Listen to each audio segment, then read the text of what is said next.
कैसे उन्हें इन सब चीज़ों में फंसाया गया। वो हम लोग के लिए तो भगवान का रूप थे हैं और हमेशा रहेंगे, वो अमर रहेंगे। वो इंसान जो खुद आत्महत्या को गलत बताते थे, वो इतना मजबूर हो गए, इतना मानसिक प्रताड़ित हो गए कि उन्हें खुद ये कदम उठाना पड़ा। LB एंटोनी देव कुमार जो उत्तर प्रदेश शासन के DG पद से अभी मई में रिटायर भये और उन पे भी आरोप लगा और उन्हीं के संगे संगे 5 अन्य लोगों पे गाँव कन पे भी आरोप लगा। कई लोग आज भी रो रहे कि हमारे भी पितातुल्लते कोकत हमारे गार्जियन थे, उनने पूरे जीवन हमेशा सेवा करी। जिन कुछ बसोरों ने गवाही दी ना, उन लोगों को भी उनने कपड़े सिलवाए, उन लोगों को उनने पढ़ाया। जब भी बात आती है कि कभी न्याय चाहिए, नाना जी को हमेशा चुना जाएगा, क्योंकि उन्होंने कभी भी किसी के साथ गलत नहीं किया। सही जांच तो हो जाए। जिसके पीछे पिताजी पे झूठा मुकदमा लगा वो मर गए। कम से कम 50 गांव के लोग, अगर न्याय नहीं मिलेगा तो इतना बड़ा आंदोलन होगा कि मतलब उस आंदोलन से कई गुना बड़ा।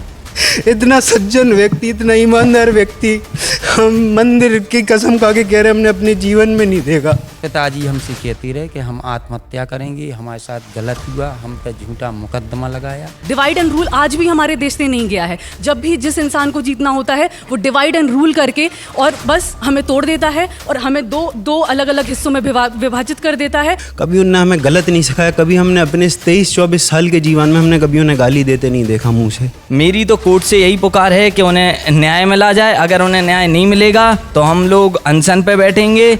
नमस्कार भैया, राम राम। मैं राम लखनऊ, आप देख रहे हैं बुंदेली वार्ता। वे हमारे मौजूद हैं बार थाना क्षेत्र के एक गांव चिगलुआ में, जिते बीती 9 तारीख को राजा राम गोस्वामी जी ने आत्महत्या कर ली थी और ये आत्महत्या के बाद तमाम सारे सवाल भी खड़े भए थे।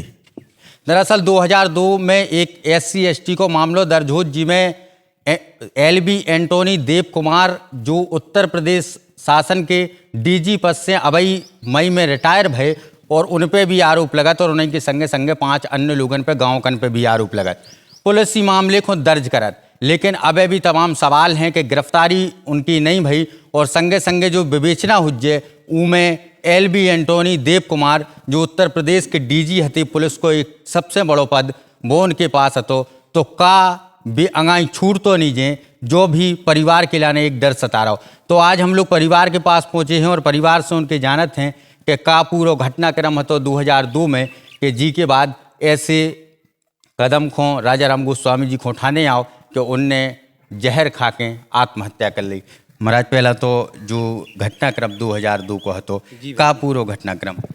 भैया 5 जुलाई सन 2002 में एक के पास में कुआं है सरवैया जी को, वो एक लोग ठेका पे लें थे, उते अपनी सब्जी वगैरह लगाए थे।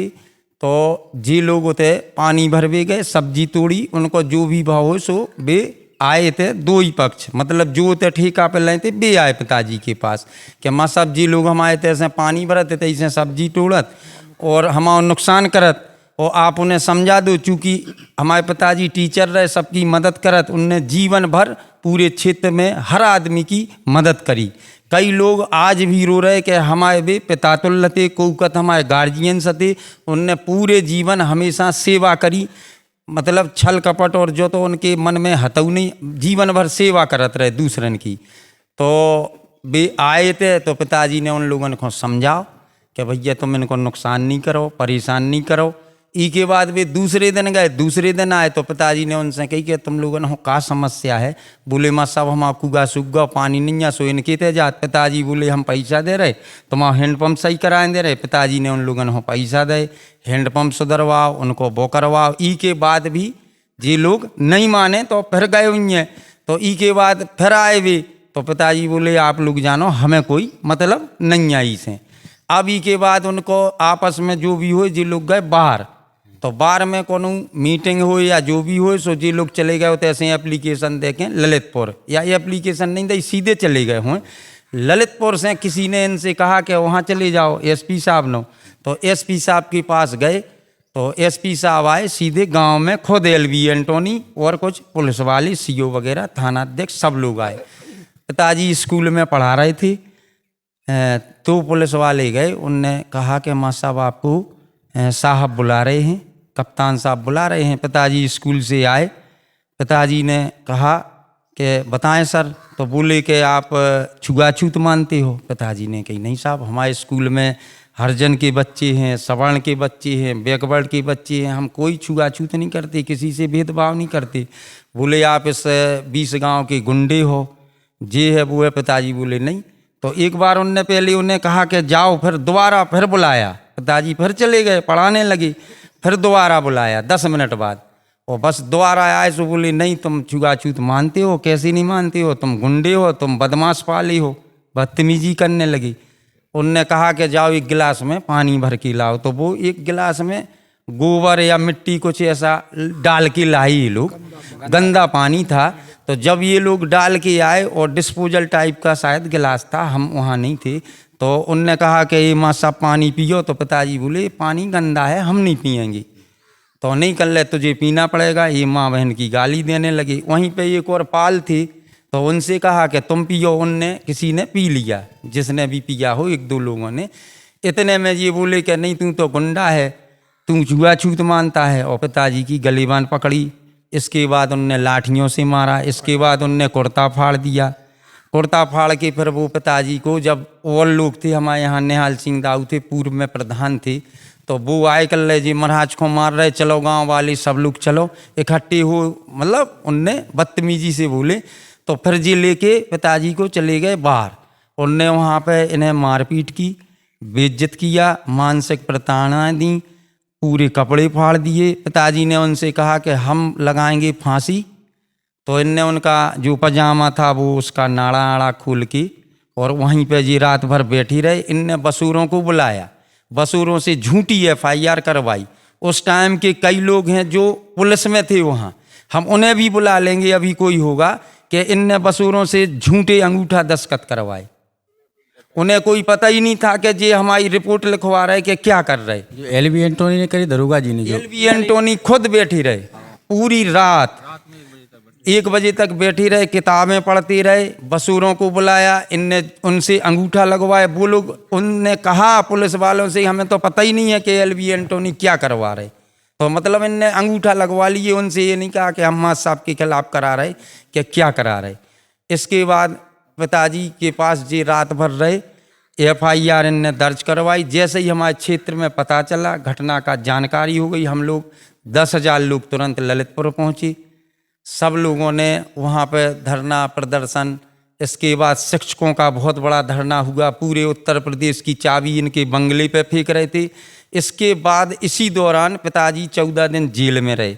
एक दिन एंटोनी साहब आए रात को हमारे पास, हम घंटाघर पे थे, CO ऑफिस के बगल में थे। तो बोले कि वो राजीनामा करा दो। हम 6 रात से सोए नहीं हैं। हमने अपनी बच्ची को चांटा मारा, अपनी पत्नी को मारा, TV तोड़ दी, घंटा ही घर। राजीनामा मतलब आप 156(3) को मामला? नहीं, वो अभी नहीं हुआ। इसी मामले में प्रेशर था बहुत। पूरे उत्तर प्रदेश के शिक्षक हड़ताल कर रहे थे, पूरे हमारे गांव के लोग थे, हमारे क्षेत्र के आसपास के लोग थे, सारा दबाव बना था उन पे। IG, DIG और मायावती जी बहन जी की सरकार थी, वो गिनने वाली थी। पूरे प्रदेश भर में बहुत हंगामा हो गया था। ट्रैक्टर के टार काट दिए थे। गांव से, हमारे यहाँ से क्षेत्र से 20-50 गांव से आदमी पहुंच गया था। आंदोलन इतना बढ़ गया था कि सरकार गिनने वाली थी, तमाम उद्यम हो गया था। तो इनने एक दिन हमें बुलाया, उनने ये बात हमसे कही। तो हमने मम्मी से कही, मम्मी कल नहीं, हम राजीनामा नहीं करेंगे। इनने हमारे पति की बेइज्जती की है, ये गांव चलें, जैसा इन्ना किया वैसे ही हम इनके साथ सलूक करेंगे। तो इसके बाद ये जेल गए, DIG गए। वहाँ उस समय द्विवेदी जी, उमाधर जी द्विवेदी थे DM, वो थे, एंटोनी साहब थे, और कोतवाल साहब थे, शरद प्रताप वो गए, AK हिंगवासिया CO साहब थे। सब लोग गए, जेल में गए। और जब इनने पिताजी के पैर छुए, सब लोगों ने कहा, और हाँ BSA साहब थे, शिक्षक संघ के पदाधिकारी थे पिताजी के सब लोग। तो इनने कहा कि आप इनसे माफ़ी मांगो। DM साहब ने कहा, DIG साहब ने कहा, सब लोगों ने कहा माफ़ी मांगो माँ साहब से। तो इनने घुटनों के पैर छुए। तो उन्होंने दोबारा रिपीट किया कि आप ऐसे व्यवहार करें जैसे एक गुरु शिष्य के साथ बर्ताव करता है। तो इनने पैर छुए पिताजी के, माफ़ी मांगी वहाँ। और फिर 14 दिन बाद उनकी जमानत हो गई। इसके बाद पिताजी हमसे कहते रहे कि हम आत्महत्या करेंगे, हमारे साथ गलत हुआ, हम पे झूठा मुकदमा लगाया। हम लोगों ने समझाते रहे कि पिताजी हम लोग साथ हैं, बच्चों का मुँह देखो, गांव के लोग हैं, क्षेत्र के लोग हैं जिन्होंने आपके लिए इतनी वो की, तो वे हम लोगन के क्षेत्र में बड़े चहेते हते, सबके काम आते, तो वे ऊ में अब बहुत चलत रहो, मुकदमा होगा थोड़ो सो बेसो। फिर के बाद अब जब मुकदमा में तेजी आई, फिर से बयान वगैरह भाई 2-2 दिन में तारीखें भई। एंटोनी साहब लगातार ललितपुर आते रहे, लगातार संपर्क करते रहे, लगातार जे वहाँ से फ़ोन उसमें आए तो इनकी भी कॉल डिटेल निकलवाई जाए, जो CID क्या होता है जे फोन कॉल रिकॉर्ड है तो इनकी निकलवाई जाए। एंटोनी साहब की जे लगातार ललितपुर के CO वगैरह से, तालबेट CO से, ललितपुर CO से, थाना अध्यक्ष बाढ़ से, इसमें सारी सच्चाई निकल आएगी। इन लोगों से जो इनने बात की हो, मतलब तो हमारा ये है कि सही जांच तो हो जाए। जिसके पीछे पिताजी पे झूठा मुकदमा लगा, वो मर गए, आत्महत्या कर ली, तो कम से कम उन्हें जी न्याय मिल जाए। और यहाँ पे एक स्कूल भी है, होली फैमिली स्कूल, वो उसमें आते हैं धर्म परिवर्तन। उनकी पत्नी आई थी अभी 15 अगस्त पे, और आदिवासियों को ये धर्म परिवर्तन कराते हैं जी। यहाँ पे अड्डा बनाए हैं स्कूल में। कौन से स्कूल? होली फैमिली स्कूल है एक यहाँ पे सैमरा। हाँ, अब हम ये चाहते हैं कि हमने बड़ी मुश्किल में FIR करवाई, कप्तान साहब से हमने FIR में कई बार उनने हमसे बदलवाया, ये नहीं लिखो, ये लिखो, ये नहीं लिखो, ये लिखो, ये नहीं लिखो, ये लिखो। उनने कई बार कहा, हमसे 6 से 7 बार उनने एप्लीकेशन बदलवाई। तो बड़ी मुश्किल से जब हम लोग, हमारे गांव के लोग, क्षेत्र के लोग, कई 500-600-700 लोग वहाँ पे पहुँचे। जब हमने कहा कि हम आत्मदाह करेंगे, हमारे गांव के लोगों ने कहा कि साहब अगर आप नहीं लिखेंगे, और हमने जब 24 साल झूठे मुकदमे में झेल रहे हमारे पिताजी दंश, तो आज हमारे मर गए और हम अपना सही मुकदमा लिखाने आए, तो वो तो लिख दो कम से कम। वो बोले हम इसकी वो कराएंगे, ये उनकी जेब में नहीं मिला। हमने कही जेब में हम ही इसको तो दे के गए, वो भाई जो हमको दे के गए वो उन्हीं ने तो दिया, हमने थोड़ी कुछ कर दिया। भाई उसकी जांच करा लो। पिताजी स्कूल में जीवन भर रहे, उनकी हैंड राइटिंग है, पिताजी बैंक में दस्तखत करते, कई जगह कागज हैं, उनकी जांच करा लो। हमने कहा वो थोड़ी कोई ऐसा है। तो हम ये चाहते हैं कि हमारे पिताजी जिस चीज़ को हमें सौंप गए हैं, हम लोगों को बता गए हैं, अगर उसमें जेल नहीं जाएंगे तो हमारी बहन है टीचर और वो है शिक्षिका, तो एक बहुत बड़ा आंदोलन अभी टीचरों का होगा, पूरे प्रदेश लेवल पे फिर होगा। और हमारे सारे गांव के क्षेत्र के कम से कम 50 गांव के लोग, अगर न्याय नहीं मिलेगा तो इतना बड़ा आंदोलन होगा कि मतलब उस आंदोलन से कई गुना बड़ा। और अभी अस्थि विसर्जन ये नहीं मानो आप कि हमने मतलब कर दी तो हो गई, मतलब हम लोग ऐसा नहीं है कि मतलब ये तो हमारा है जो आप लोगों ने नियम कानून बनाए हैं। हम लोगों को तभी वो मिलेगा जब न्याय मिल जाएगा। तो हमारी यही है कि भैया न्याय दिलाया जाए, सब दोषियों को जेल भेजा जाए, बस इतना ही है तो हम लोगों का। अच्छा, एक हम आप लोगों को बात और बता दें, LV एंटोनी देव कुमार जो मुकदमा लिखा थे और ये मुकदमा की अभी लगातार पैरवी चल रही थी और 16 तारीख को फैसला को दिन सुरक्षित रखेगा, लेकिन तमाम सारे ऐसे आरोप आदमियों पे लगा दे जात और लिख दे जात, अगर पुलिस अधिकारी चाहे कि ऊके बात का परिस्थिति बनत बेते भी देखने मिली। 13 जनन पे SC ST को मुकदमा दर्ज भाव और उन 13 में से 6 लोगों की मृत्यु हो चुकी आज की तारीख में। काय के कछु लोग इस चीज़ को सहन नहीं कर पाए और धीमे धीमे टूट के शरीर से वैसे ख़त्म भये। और अब महाराज जो खड़े इनके पिताजी भी वो मामले में दोषी थे, उनने आत्महत्या कर ली। अब सवाल जो पैदा हो कि अगर ई तरीका से कोनो मुकदमा लिखे जावे जिसकी विवेचना एक SP स्तर के जो तत्कालीन SP हते थे उनके लगा अगर पूरी मामले वे हैंडल कर में और उसके बाद तो फिर वे जो चाहे लिखवा सकती बात को आप भी अच्छी तरीका से जाना तुझो। और ऐसे महाराज के आरोप हैं कि उमें LV एंटोनी देव कुमार ने पूरे मामले को अपने हिसाब से हैंडल करे तो और ज़बरदस्ती हरजन एक्ट को प्रयोग करे। तो अब LV एंटोनी DG पद से रिटायर भये और उन पर मुकदमा लिखे जा चुके। लेकिन अब भी सवाल जो ही है कि का डीजी साहब जो चार्जशीट में नाम जे उनमें डीजी साहब को नाम आए कि नहीं आए, वही के लाने परिवार लगातार मांग कर रहा हो कि डीजी को नाम आना चाहिए और तो बाकी के आरोपी हैं जिनकी अभी तक गिरफ्तारी नहीं भई। हालांकि कितने दिन में चार्जशीट लगा थे जो आगा यहाँ विभाग समय बताए, लेकिन फिलहाल जो एक विशेष रूप से कहबो है परिवार को कि जो डीजी हैं उत्तर प्रदेश के LV एंटोनी देव कुमार और उनके अलावा जो आदमी और हैं उन सब पे कार्रवाई हुए, उन्हें गिरफ्तार करे जावे, उन्हें जेल भेजे जावे। एक बिटिया भी हमारे संग हैं और जी क्या बहन जी क्या पूरा आपको क्या मामला अभी मामा जी ने आपको पूरा बताया कि कैसे घटनाक्रम था। अब मैं बताती हूँ, जो मैं 2001 की जन्मी हूँ, मेरे पूरे जीवन काल में ये सारी चीज़ें चली हैं, पर मैंने अपने नाना जी को बचपन से देखा है। ये मैं नहीं, पूरा गांव जितने लोग उनको जानते हैं वो आपको बता सकते हैं कि वो मूर्ति रहे हैं ईमानदारी की, इंटेग्रिटी की। जब भी बात आती है कि कभी न्याय चाहिए, नाना जी को हमेशा चुना जाएगा, क्योंकि उन्होंने कभी भी किसी के साथ गलत नहीं किया। ये सिर्फ मैं बोल नहीं रही, ये रहा है उनकी ज़िंदगी में, आपको सब लोग बताएंगे। अब मैं बताती हूँ, जब मुझे 10 या 11 साल की उम्र में पता चला कि नाना जी के ऊपर केस है, मैंने अपनी मम्मी से पूछा कि मम्मी जब नाना जी इतने अच्छे हैं तो फिर केस कैसे हो सकता है उनके ऊपर।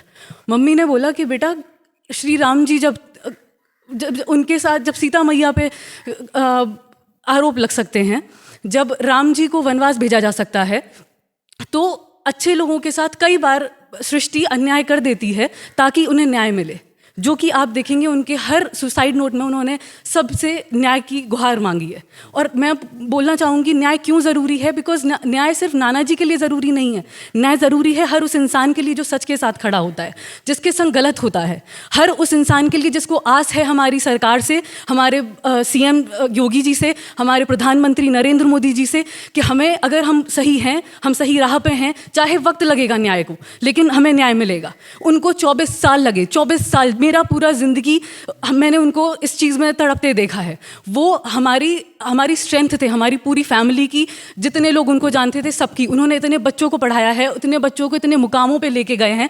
वो इंसान कभी भी आत्महत्या को सही नहीं मानते थे। आज उन्होंने आत्महत्या की है। मैं आपसे जानना चाहती हूँ कि ऐसा कैसे हो सकता है। वो इंसान जो खुद आत्महत्या को गलत बताते थे, वो इतना मजबूर हो गए, इतना मानसिक प्रताड़ित हो गए कि उन्हें खुद ये कदम उठाना पड़ा। तो आप सोचिए 24 साल इंसान जब इतना प्रताड़ित रहेगा वो क्या करेगा, उसके सामने क्या इतने गलत आरोप लगाए गए उन पर। जो इंसान इस दुनिया में मेरे लिए और जितने भी लोग उनको जानते हैं उनके लिए सबसे सच्चे इंसान हैं, सबसे ज़्यादा सहनशील इंसान है, सबसे ज़्यादा सेंसिटिव इंसान है, जो हर महिला की इज्जत करते हैं, उन पर इतने घिनौने आरोप लगाए गए कि वो उस चीज़ को सहन नहीं कर पाए। और इस चीज़ का न्याय मिलना बहुत बहुत ज़रूरी है, ताकि हर अच्छे इंसान को न्याय मिले। हमें न्याय की गुहार रहे, हम उसको समझें कि हमें न्याय मिल सकता है, अगर हम सही हैं तो हमें न्याय मिलेगा। अब रही बात भेदभाव की, मैं दुबई में नौकरी करती हूँ।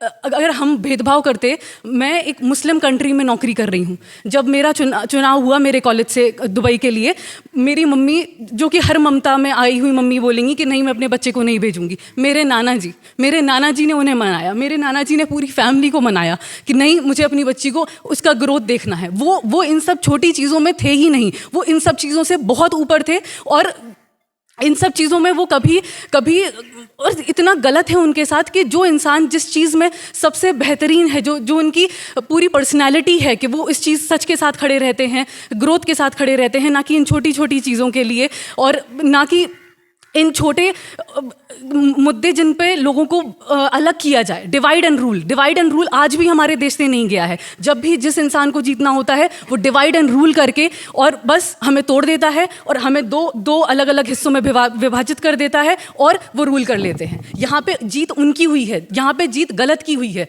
हमें न्याय चाहिए, क्योंकि हर अच्छे इंसान को न्याय चाहिए जो सच के साथ खड़ा होता है। अगर उनकी आज यहाँ हार होती है तो ये हम सबकी हार है।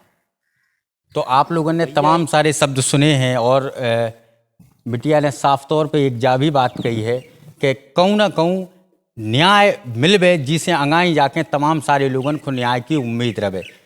बिटिया ने निवेदन करे है मुख्यमंत्री से, प्रधानमंत्री से, कहा कि इमें जो निवेदन इससे करने आ रहा हो कि इमें उत्तर प्रदेश शासनकाल के तत्कालीन SP और अब से कछु दिन पहला डीजी पद से रिटायर भय एंटनी देव कुमार को नाम शामिल है। और जब भी गाँव को कोनो गरीब आदमी इतने बड़े आदमी पे मुकदमा लगाऊ थे तो आप लोग भी अच्छी तरीक़ा से जाना सूझेगा वो मुकदमा कौन परिस्थितियों में लिखेगा और कौन तरीक़ा से पुलिस ने डीजी पे मुकदमा करी। अब केवल ज़रूरत है सही विवेचना की। अगर विवेचना बिल्कुल ठीक तरीक़ा से हो जाए, मामले को स्पष्टीकरण तरीक़ा से उनको न्याय उचित फैसला आवे जिसे जो पुलिस की तरफ से आवे तो वो ऐसो आवे कि इनमें कार्रवाई भी होवे, गिरफ्तारी भी होवे अगर भी वो मामले में दोषी पाए जाते। भैया उनने एक अपने लेटर में लिखा है कि हमें स्वाभिमान बड़ा है और प्राणों से स्वाभिमान हमें बड़ा है, उनने ये खुद लिखा है। तो उन्हें ये वेदना जो लगातार रही सन 2002 से तो वो मतलब जल्दी टूट गए। 10 दिन बाद फैसला आना था, उनने 24 साल तो इंतज़ार कर लिया, 10-15 दिन और कर लेते, भगवान को क्या कैसे क्या आना था, वो मतलब टूट गए। उन्हें अपने स्वाभिमान बहुत बड़ा था उन्हें। और एक और आप लोगों को चीज़ बता दें, जो राजा राम गोस्वामी जी हते अध्यापक हते और समूचे जीवन शिक्षा देते रहे और हमेशा ये चीज़ को बताउत रहे कि ज़िंदगी में आत्महत्या कोनो उपाय नहीं होत। हालांकि जब आदमी पे इतने ज़्यादा कठोरता के संगे शासन हुए, प्रशासन हुए, न्यायालय हो, कोनो भी जब पेश आउत है तब फिर परिस्थिति ऐसी बन जात कि एक ऐसे आदमी को जिन्हें जीवन भर जब शिक्षा लोगों को दी है कि भैया कोनो को भी आत्महत्या नहीं करने, पढ़ने हैं, लिखने हैं, आगे बढ़ने हैं, और वो व्यक्ति ने 79 साल की अपनी उम्र में आत्महत्या कर ली। जो ऐसो काम है जो नॉर्मली कोनो भी आदमी करने को प्रयास नहीं करत, लेकिन इतने परिस्थिति दूसरी बनी कि माँ साहब न्याय की लाने लड़त जब उन्हें न्याय की आस नहीं दिखानी तो बीती 9 तारीख को यानी 9 जुलाई को उनने आत्महत्या कर ली कीटनाशक दवाई पी के। एक भैया भी हैं और ये जो ख़त्म भय राजा राम गोस्वामी जी उनके नाती हैं। भैया का है मैं हमेशा बब्बा जी के संग रहता था, मैं उनके संग कोर्ट कचहरी भी जाता था। वो जब रास्ते में मेरे संग गाड़ी से आया जाया करते थे तो वो हमेशा यही बोलते थे कि यहाँ न्याय की लड़ाई लड़ते लड़ते मुझे 24 साल हो गए, कभी न्याय नहीं मिला। उनके ऊपर पूरे जो मुकदमे थे वो सब फर्जी थे। सब लोगों ने एंटोनी ने सबको हरजन बुला के और उन पे झूठे वो बयान करवाए कोर्ट में। वो यहाँ आते जाते थे, उन्होंने सबसे मिला क्योंकि वो खुद तत्कालीन एसपी थे उस टाइम के, तो सारे बयान उन्होंने खुद ही करे। और वो इतने बड़े उनके अंदर पूरा पुलिस प्रशासन था, तो जितने भी बयान हुए वो सब उन्हीं के उसमें हो गए, उसमें किसी ने कोई रोक टोक नहीं कर पाई। गांव के बहुत सारे लोगों से उन्होंने हरजन एक्ट लगवाई, गलत बयान दिलवाए। उन्हें पता था कि बब्बा जी एक स्वाभिमानी आदमी है, इसलिए उन्होंने बब्बा जी की स्वाभिमान पे ठेस पहुंचाया। उन्हें कभी इंसाफ नहीं मिला। वो उनने मुझसे जब उनने वो दवा खाई, उनने मुझसे 11:40 पे बात करी, आधे घंटे पहले। उनने मुझसे बोला कि बेटा हमेशा तुम्हें एक अच्छा इंसान बनना है, एक नेक इंसान बनना है और कभी किसी के संग गलत नहीं करना है। मेरी तो कोर्ट से यही पुकार है कि उन्हें न्याय मिला जाए। अगर उन्हें न्याय नहीं मिलेगा तो हम लोग अनशन पे बैठेंगे। और मेरी मुख्यमंत्री जी से, प्रधानमंत्री जी से सबसे यही गुहार है कि उन्हें न्याय दिया जाए। और वो एक बहुत अच्छे व्यक्ति थे, उन्होंने हमेशा सबकी मदद की और उन्होंने हमेशा बच्चों को फ्री में पढ़ाया है। जिनके पास कपड़े नहीं थे उन्हें कपड़े बनवाए, हर चीज़ करी उन्होंने। बस उन्हें न्याय मिलना चाहिए। मेरी यही पुकार है मुख्यमंत्री जी से, और हमारी आवाज़ पूरे देश में जानी चाहिए, क्योंकि अगर उन्हें न्याय नहीं मिलेगा तो यहाँ पे जितने भी जो झूठे मुकदमे हैं सबके संग ऐसे ही होगा और हर कोई ऐसे ही फांसी लगाएगा, कोई दवाई खाएगा और हर कोई की ऐसी ही मौत होगी। अच्छा महाराज, कछु दिन पहला आप बता रहे थे कि आपको भी कछु पुलिस अधिकारी के माध्यम से कॉल करके डीजी उत्तर प्रदेश LV एंटोनी देव कुमार उनने बुलवाओ अपने पास या जाकर के ई मामले में राजीनामा कर लो जो आप 156(3) की कार्रवाई करें थे। कहा है जो नहीं ई मैं कहा तू कि जब एक CO साहब थी, फूलचंद थी शायद, ललितपुर में अहरवार, तो उस टाइम पे इनने उनसे कही थी, हमसे डायरेक्ट कोई बात नहीं हुई। और उनने लगाया होगा एसओ को फ़ोन, एसओ ने बात की होगी पिताजी से, तो उनने कहा होगा, पिताजी ने फिर हमसे कहा कि सीओ साहब का फ़ोन आया था और उनका कुछ काम पेंडिंग रुका है, प्रमोशन रुका है, इनका मतलब प्रमोशन होना होगा कोई, तो वो रुका है। बोले वो राजीनामा के लिए कह रहे जो हाई कोर्ट में स्टे है। तो पिताजी बोले मुझे उनसे कोई राजीनामा नहीं करना है, हमें न्याय प्रक्रिया पर भरोसा है, हमें न्याय मिलेगा। और उनने कहा हमें किसी प्रकार का कोई, और तब भी जब पिताजी को जो केस हुआ तब भी एंटोनी साहब ने बसूनन से जब मुकदमा लिखवाओ थाने में, तो उन लोगों ने पता ही नहीं है तो कि ये हमसे काय पे अंगूठा लगवा रहे। इनने तो बुला के और अंगूठा लगवा ले, चूँकि इनने आए आक्रोश में पिताजी को मार दो, बेइज्जती कर दी, फिर इनके पास कछु रास्ता नहीं बचे, सो इनने इन लोगों को बुला के अंगूठा लगवाए। अंगूठा लगवा के वे लोग खुद उस दिन कह रहे थे, हम कई लोग बता दें, उनमें से कछु पुलिस अधिकारी बता दें, हम पेश कर दें कि जो जब एंटोनी साहब थे, जब बाढ़ थाने में जो पुलिस वाले थे, हम उनमें से जो लोग भी हुई हैं हम उनसे बयान करा दें, साक्ष्य करा दें, एफिडेविट, कि जब उनने बसूनन ने कही कि हमें पता भी नहीं है एंटोनी साहब ने काय पे लगाए। मतलब जो शुद्ध फर्जी मुकदमा है। तो 24 साल से पिताजी इसका दंश झेल रहे थे। वे बहुत स्वाभिमानी थे, वे अपनी बेइज्जती सहन नहीं कर पाए। वे कई वर्ष से बे बात जबे कह रहे थे 2002 में, उनने बे अबे कर लो अपने, अब हम जा चाहते कि इन्हें न्याय मिल जाए, जेल चले जाएं सब लोग। इनकी जो जांच है, चूँकि ये पुलिस विभाग के बहुत बड़े अधिकारी हैं, पूरे उत्तर प्रदेश लेवल के हैं, तो अब जांच में हम लोगों को भी कई कठिनाइयों से गुजरे जे। जैसे भी कह रहे थे जो कपड़न में नहीं मिले माँ साहब की, बार में एक हमसे जब हम गए ना एप्लीकेशन देवी, बोले जो तुम्हारे माँ साहब की कपड़न में नहीं मिले। हमने कि भैया हमका जो बोले कि तुम लिख ले आए, कि को लिख ले आओ, हमें का पता। हमने कि यार हमारे पिताजी ने जहर पॉइजन पी लो, हम उन्हें हॉस्पिटल ले जा रहे, हमें रास्ता में हम लिखें का, हमें तो अपने पिताजी की जान बचाने। फिर हम ललितपुर गए। ललितपुर में बड़ी मुश्किल में कई बार उनने हमसे FIR जो हम लिख रहे थे ना, कप्तान साहब कह रहे थे बीच बीच में जो बदलो जो बदलो जो बदलो, मतलब और जो ओरिजिनल वे थे वे मांग रहे थे कि पिताजी के वे दे दो। तो हमने कहा साहब ऐसी नहीं देंगे भाई, हमें ये तो हो कि जो जांच अधिकारी हो मतलब FIR नहीं लगा दें, उन्हें छोड़ नहीं दें। हमें यही डर है कि अभी हम लोगों को कई तरह से घुमा फिरा के ये एविडेंस कुछ गलत करके उन्हें छोड़ ना दें। हमें ये है डर अभी कि सही जांच हो जाए और सारे लोग जेल चले जाएं, बस यही न्याय है कि वो सब लोग जेल चले जाएं। तो एक ऐसो परिवार है जो अब केवल न्याय की उम्मीद करत। दरअसल 2002 में भाई एक मुकदमा जो दर्ज भाव तो शिक्षक दरमियान के राजा राम गोस्वामी जी अभी दुनिया में नहीं, और परिवार जे बिटियाँ जे छोटे छोटे इनके जो पुत्र हैं नाती हैं माँ साहब के, वे भी चीज़ को मांग रहे कि कोनो भी तरीका से न्याय मिलवे। काहे कि अब न्याय की उम्मीद है और पुलिस ने फिलहाल 6 लोगों पर मुकदमा दर्ज करे है और इनकी चार्जशीट पहुँचे। वो दरमियान कितने नाम रहे जो भी आवे भाव समय बताए। और भैया आ जाओ इस तरफ, हाँ आपको क्या जानकारी? मैं उनका मतलब मेरे दादाजी थे, बब्बा जी कहते थे हम उन्हें। उनने मतलब ये तो सबने बता दिया कि क्या केस था क्या था, ये तो हम सुनते ही आ रहे हो, सब लोगों को पता। मैं ये बताऊंगा कि वो इंसान कैसे थे, ताकि लोगों को पता चले कि ऐसे इंसान के साथ भी इतना गलत हो सकता। मैं मतलब जब माँ की कोख में 7 महीने का था तब ये अनशन पे बैठी थी मेरी माँ, और जब से चलता आ रहा है। और आज मैं 22-23 साल का हो गया हूँ और आज मेरे दादाजी नहीं हैं मेरे सामने। वो व्यक्ति ऐसे थे, छोटे से उनने हमें मोतियों की तरह रखा अपने हाथों में, और वो हम लोगों को हर छोटी छोटी चीज़ सिखाया करते थे। नदी ले जाते थे, तैरना सिखाते थे, घुड़सवारी करवाना सिखाते थे। कभी उनने हमें गलत नहीं सिखाया। कभी हमने अपने 23-24 साल के जीवन में हमने कभी उन्हें गाली देते नहीं देखा मुँह से।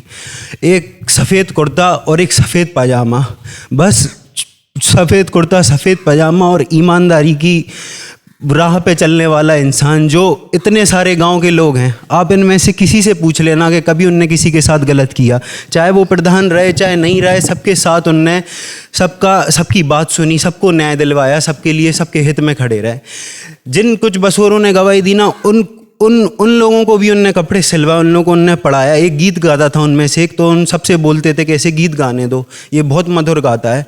ये पौर है हमारी, ये बहुत पुरानी पौर है। हम जब छोटे छोटे थे हम यहीं घूमे पले पड़े। उनने हमेशा हमने ललितपुर भेजा पढ़ने कि हमें नाती ललितपुर जाएंगे। फिर वहाँ से उनने हमें झांसी भेजा, झांसी के बाद उनने नोएडा भेजा। और जब हम इंजीनियर बन गए तो उनने बोला कि हमारे बेटा तो सब बन गए, सब सफल हो गए, हमारी बड़ी नातिन बन गई, हम खुद सफल हो गए, हम अपने जीवन में सफल हो गए।